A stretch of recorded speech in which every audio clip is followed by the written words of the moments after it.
Hello, എന്നാരും അപ്പം എന്നെ മറന്നിട്ടില്ലല്ലോ അല്ലേ? ഇപ്പോൾ ഞാൻ പുതിയ വീഡിയോ ആയിട്ട് ഇതാ നിങ്ങളുടെ മുന്നിലേക്ക് വീണ്ടും വന്നിരിക്കുകയാണ്. അപ്പോൾ കുറച്ച് ഗ്യാപ്പ് ഇട്ടിട്ടുണ്ടായിരുന്നു. അപ്പോൾ അവിടെ നിന്ന് വീണ്ടും ഞാൻ റീസ്റ്റാർട്ട് ചെയ്യാൻ തുടങ്ങിയിരിക്കുകയായിരുന്നു കേട്ടോ. അപ്പോൾ നമ്മുടെ അടുക്കളയായിരുന്നു മറ്റേ മെക്കോറൊക്കെ ആയിരുന്നു. മെക്കോർ വേറെ ഫുള്ളായിട്ട് അങ്ങോട്ട് ആയിട്ടില്ല. ഇനിയും കുറേ പണി നമ്മുടെ അടുക്കളയിൽ ബാലൻസ് ഉണ്ട് കേട്ടോ. അപ്പോൾ നമ്മളിതിപ്പോൾ ഇന്നത്തെ രാത്രിക്ക് ഗോതമ്പ് ദോശയും ബീഫ് ഫ്രൈയും അതേപോലെ തക്കാളി ചട്നിയൊക്കെയാണ് കേട്ടോ. അപ്പോൾ ഞാനിങ്ങനെ വെറുതെ ഇങ്ങനെ ദോശ ഒന്ന് ചുട്ടപ്പോൾ ശരി ഒരു വീഡിയോ എടുക്കാമല്ലോ എന്ന് കരുതിയിട്ട് അങ്ങനെ എടുത്ത വീഡിയോ ഉണ്ട്. അപ്പോൾ ഇഷ്ടപ്പെട്ട എല്ലാവരും ലൈക്ക് ചെയ്യുക, ഷെയർ ചെയ്യുക, കമൻറ്റ്, സബ്സ്ക്രൈബ് ചെയ്ത് കൂടെ കുട്ടിക്കോളെ. പിന്നെ ഞാൻ എത്ര ഗോതമ്പ് ദോശ നന്നായി ചുട്ടാലും അത് അത്ര രൂപത്തിൽ വരില്ല കേട്ടോ. അപ്പോൾ ഇതാണ് നമ്മുടെ അടുക്കള. ഇത് വന്നിട്ട് ഇതാ ഈ കാണുന്ന ഭാഗം കണ്ടല്ലോ, ആ പൊട്ടിക്കണ ആദ്യം വന്ന ഷീറ്റ് ഇട്ടത് ആ ഭാഗത്തായിരുന്നു. ഇതിനും കാട്ടി കുറച്ച് മുകളിലാക്കിയിട്ടാണ് നമ്മൾ ഷീറ്റ് ഇട്ടിരിക്കുന്നത്. അപ്പോൾ ആ ഭാഗങ്ങളൊക്കെ നമുക്കൊന്ന് നല്ലപോലെ തേച്ച് വൃത്തിയാക്കി എടുക്കാനുണ്ട്. അപ്പോൾ അതും കൂടെ ചെയ്തിട്ടില്ല കേട്ടോ. ഫൈനലായിട്ട് ഞാൻ കാണിച്ചു തരാം കേട്ടോ. അപ്പോൾ ഇത് വേണ്ട, ഇവിടെയൊക്കെ കുറച്ച് ഡാമേജ് ഉണ്ട്. നമുക്ക് ആദ്യം ഈ ഗേറ്റൊക്കെ മാറ്റി അത് പുതിയ വാതിലൊക്കെ വെക്കണം. പിന്നെ അവിടേക്ക് അങ്ങോട്ട് നേരെ നമ്മൾ അങ്ങോട്ട് ഇറക്കിയിട്ടുണ്ടായിരുന്നു. കണ്ട ആദ്യത്തേനേക്കാളും അടിപൊളിയാക്കിയിട്ട് എടുത്തിട്ടുണ്ടായിരുന്നു. അപ്പോൾ തന്നെ ഗോതമ്പ് ദോശ എത്ര ചുട്ടാലും അങ്ങോട്ട് കിട്ടില്ല കേട്ടോ. ഭയങ്കര ബുദ്ധിമുട്ടാണ് ഗോതമ്പ് ദോശ ചുട്ടെടുക്കാൻ. എന്താണെന്നറിയില്ല, ഭയങ്കര ബുദ്ധിമുട്ടാണ് കേട്ടോ. എനിക്ക് കിട്ടുകയില്ല, ദേഷ്യം വരും. നമ്മൾ സാധാ ദോശ ചുടുന്ന പോലെയല്ല ഈ ഗോതമ്പ് ദോശയ്ക്ക്. എന്താണെന്നറിയില്ല, ഭയങ്കര ഡിമാൻഡാണ്. വേഗത്തിൽ അത് കിട്ടത്തില്ല കേട്ടോ.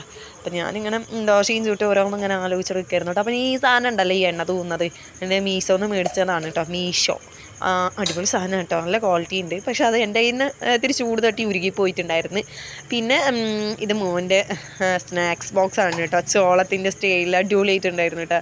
നമ്മൾ പഠിക്കുന്ന ടൈമിലുണ്ട് എവിടെ സ്നാക്സ് ബോക്സ്. ഇപ്പം എന്താ അല്ലേ കാലഘട്ടം, സ്നാക്സ് ബോക്സ്, അതിൽ സ്നാക്സ്, അവരുടെ ലഞ്ച് ബോക്സ് ഒക്കെ അങ്ങനെ ഓരോ പേരായല്ലോ. അപ്പോൾ ഇതാണ് ലഞ്ച് ബോക്സ്. നദീം UKG എന്നാണ് കേട്ടോ അടിച്ചിരിക്കുന്നത്. പേര് എഴുതി കൊടുക്കുന്നുണ്ട്, കാരണം അവർക്ക് ബാഗ് അങ്ങനെയുള്ള സാധനങ്ങളൊക്കെ മാറിപ്പോവല്ല, അവർ മറന്ന് വെച്ചാൽ ടീച്ചേഴ്സിന് അറിയാൻ വേണ്ടിയിട്ടാണ് അങ്ങനെ പേരൊക്കെ എഴുതി കൊടുക്കുന്നത് കേട്ടോ. അപ്പോൾ അതാണ് ലഞ്ച് ബോക്സ്. ഒന്നിൽ കറി, ഒന്നിൽ എന്തെങ്കിലും മുട്ട പൊരിച്ചാണ് അങ്ങനെയൊക്കെ ആക്കി കൊടുക്കുക, പിന്നെ ചോറ് അങ്ങനെ കേട്ടോ. പിന്നെ ഇത് വാട്ടർ ബോട്ടിൽ. അപ്പോൾ അവൻ്റെ ഐറ്റംസ് ഇതൊക്കെയാണ് കേട്ടോ. വെറുതെ എടുത്ത വീഡിയോ ആണ്, എല്ലാവരും കണ്ട് സപ്പോർട്ട് ചെയ്യുക. അപ്പോൾ അതാ ദോശ ഇവിടെ റെഡി ആയിക്കൊണ്ടിരിക്കണം. അതിൻ്റെ ഇടയിൽ ദോശയ്ക്ക് കറിയാക്കിയിട്ട് ഞാൻ ബീഫ് ഫ്രൈ ആക്കിയിട്ടുണ്ടായിരുന്നു കേട്ടോ. ഉച്ചയ്ക്ക് ബീഫ് ഫ്രൈ നല്ലപോലെ ഡ്രൈ ഫ്രൈ ആക്കി എടുത്തിട്ടുണ്ടായിരുന്നു. അതും ഉണ്ട്. അതിനൊപ്പം തന്നെ നമുക്ക് ഇത്തിരി തക്കാളി ചട്നി അരച്ചെടുക്കാനുണ്ട്. അത് ഞാൻ ഇതിൽ കാണിക്കുന്നില്ല കേട്ടോ. അതും കൂടെ ചെയ്തെടുക്കാനുണ്ട്.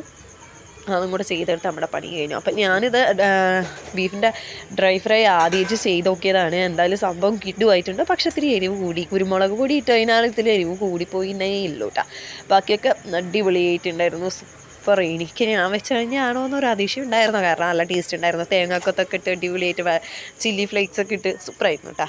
അപ്പോൾ വീഡിയോ ഇഷ്ടപ്പെട്ട എല്ലാവരും ഒന്ന് സബ്സ്ക്രൈബ് ചെയ്ത് കൂടെ കൂട്ടണം കേട്ടോ. എന്നാലും എനിക്ക് ഇങ്ങനെ വീഡിയോസ് വീണ്ടും അപ്ലോഡ് ചെയ്യാനുള്ള ഒരു ഇതുണ്ടാവുകയുള്ളൂ. ഓക്കെ, അപ്പോൾ വീഡിയോ ഇത്രയേ ഉള്ളൂ. ഇഷ്ടപ്പെട്ട എല്ലാവരും ലൈക്ക് ചെയ്യുക. ബൈ.